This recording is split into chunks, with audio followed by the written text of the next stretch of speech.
Pemerintah mengupayakan suatu sistem pendidikan nasional dalam rangka mencerdaskan kehidupan bangsa.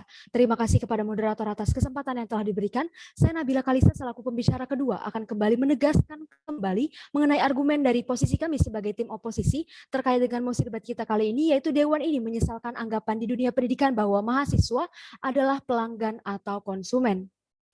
Sebelum masuk ke dalam argumentasi kami, terlebih dahulu akan kami sampaikan kembali alasan ketidakberpihakan kami terkait dengan mosi debat kita kali ini adalah suatu penegasan kami kepada tim pemerintah bahwa kami sangat menyayangkan tim pemerintah mengartikan komersial dalam hal ini dalam konotasi yang negatif, karena pada dasarnya salah satu peran mahasiswa dalam dunia pendidikan memang sebagai pelanggan ataupun konsumen, akan tetapi dalam konotasi yang positif.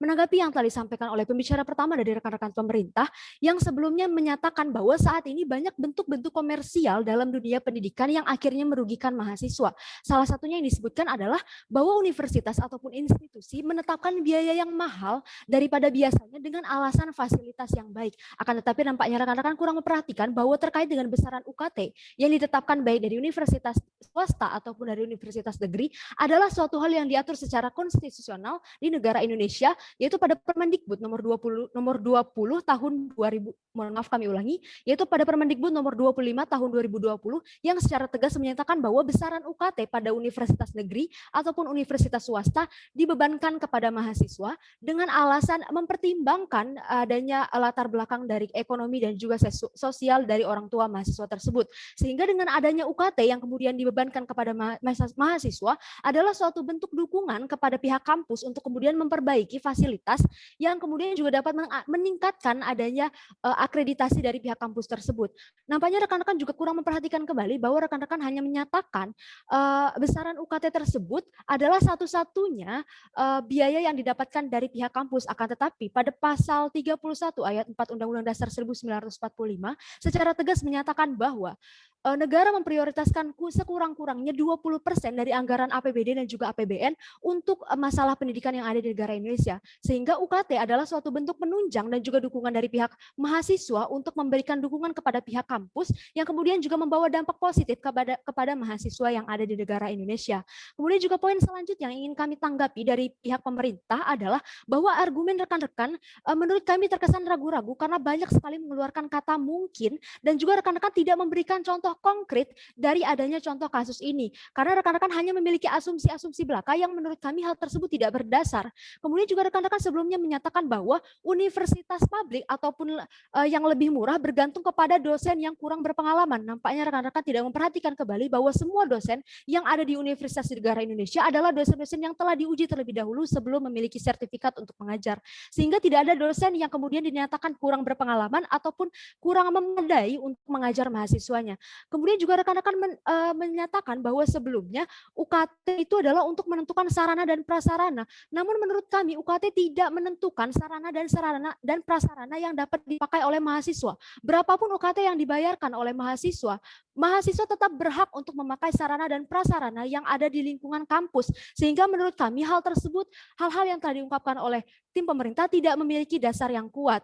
Kemudian juga terkait dengan yang telah disampaikan oleh tim pemerintah yang menyatakan bahwa saat ini mahasiswa akan sangat bergantung kesuksesannya dengan latar belakang keluarga. Akan tetapi rekan-rekan nampaknya kurang memperhatikan bahwa mahasiswa yang dapat sukses tidak hanya dipengaruhi oleh latar belakang keluarga saja, melainkan banyak sekali faktor yang dapat mempengaruhi kesuksesan seseorang. Salah satunya adalah kejujuran, kerja keras, disiplin, dan lain sebagainya.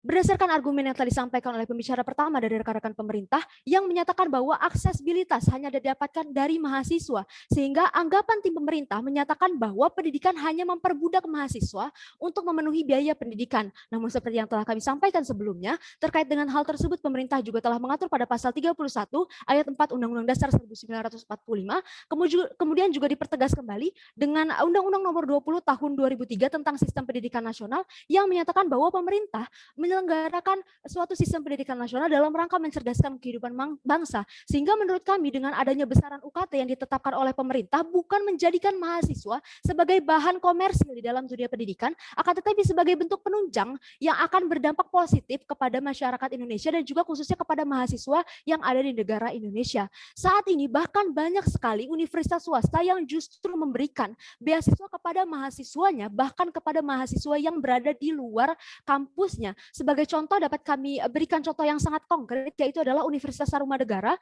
Trisakti, dan lain-lain. Sehingga hal tersebut tidak memberikan latar belakang yang kuat bagi tim pemerintah untuk menyatakan bahwa saat ini di dalam dunia pendidikan, baik di universitas swasta ataupun di universitas pendidikan negeri, adalah suatu hal yang menjadikan mahasiswa sebagai komersial. Karena seperti yang telah kami sampaikan sebelumnya, bahwa UKT adalah suatu penunjang yang dipergunakan oleh pihak kampus untuk memberikan dampak yang positif bagi mahasiswa yang berada di kampus tersebut.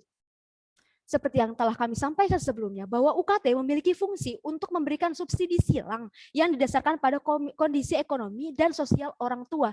Sehingga apabila rekan-rekan menyatakan sebelumnya bahwa hal tersebut hanyalah berdasarkan komersial belaka, maka hal tersebut adalah asumsi rekan-rekan yang menyatakan bahwa pendidikan di negara Indonesia tidak memiliki dasar yang kuat. Akan tetapi seperti yang telah kami sampaikan sebelumnya, bahwa kami memiliki landasan hukum yang sangat kuat terkait dengan besaran UKT yang kemudian ditetapkan oleh pihak kampus, tidak menyalahi konstitusional yang ada di negara Indonesia, melainkan suatu bentuk dukungan kepada pihak kampus untuk kemudian